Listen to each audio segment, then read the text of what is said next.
Дали началникот на штипската полиција е еден од осомничените во групата која криумчарела мигранти?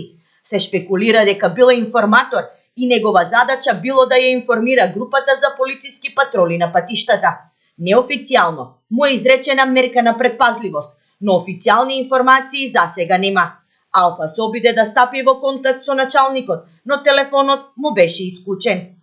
11 минут вкупно 21 осомничено лице Скопскиот основен суд им одреди мерка притвор, а на останатите судија на претходна постапка им одредил мерка на предпазливост, откако вчера при претрес на 20 објекти во Скопје, Штип и Струмица беа пронајдени и привремено одземени 12 патнички возила, мобилни телефони, сим картички и оружје и пари.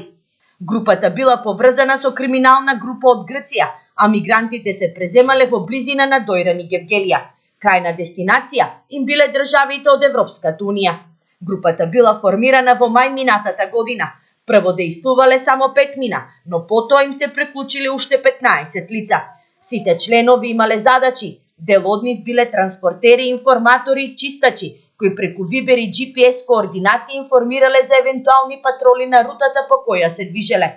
За возврат мигрантите плаќале од 150 до 300 евра по лице, а криминалната група ги пренесувала до Кумановско-Липковскиот регион.